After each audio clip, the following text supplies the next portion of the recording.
Hello everyone, my name is Gus Nickel, and today I'm going to be presenting on a condition that I have which affects my everyday life, Attention Deficit Hyperactive Disorder, otherwise known as ADHD.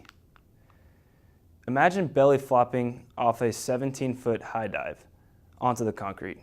Well, that happened to me. I won't get into everything that happened.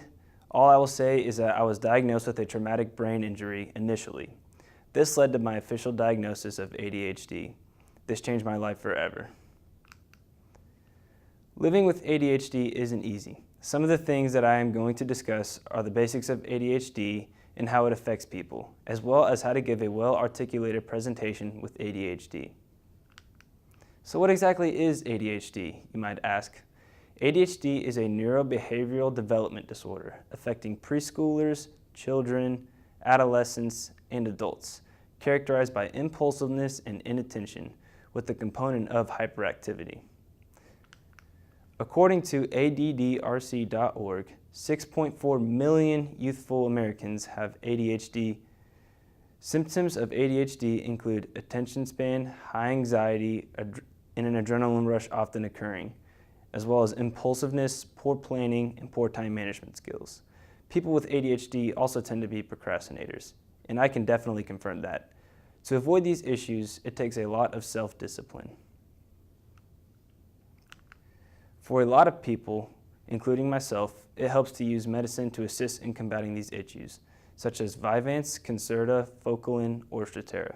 For me, I use a 30 milligram Vyvanse, which I take every morning, and it helps me focus over the course of the whole day. The downside of these meds are that the side effects can take a toll on people. The side effects consist of loss of appetite, sleepiness, increased blood pressure, faster heart rate, as well as dizziness. The severity of the side effects depend on the dosage, which is distributed based on weight. However, oftentimes each dose changes depending on the person. I weigh 175 pounds, which fits the category of 50 milligrams according to my doctor. I tried to use that dosage, but it was way too strong for me, which is why I switched to 30 milligrams. Even now, the side effects still take a huge toll on my body. Given all the effects that ADHD and ADHD medicine has, this puts those of us with ADHD at a disadvantage when it comes to presenting. However, there are multiple things you can do to deliver a well-articulated presentation. The first thing you must do is get a handle on your nerves. It is natural for anyone to be nervous before giving a presentation. But for those with ADHD, the nerves often spiral out of control. The best way to handle that is with slow, deep breaths, in through your nose and out through your mouth. One of the other old-fashioned techniques that I use is to pretend that everyone in the room is naked. Those techniques are a must, but the most important technique is to practice your presentation over and over again. Repetition will definitely make you feel more comfortable.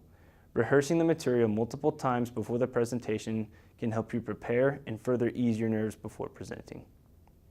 The next big thing that must be addressed is the pacing of the presentation. I often find myself speed talking, as do many others with ADHD. The speed talking is not only caused by nerves, but meds also play a big role.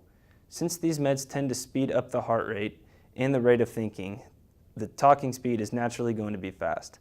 Because of this, it is always important to use pauses very effectively.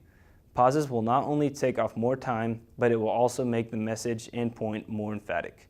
Another thing that I like to do is have what I like to call emergency points.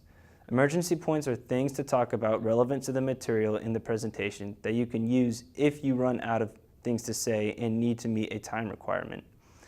Having a plan for your presentation is important, and this always helps me when I'm giving a presentation. Overall, living with ADHD is an everyday challenge.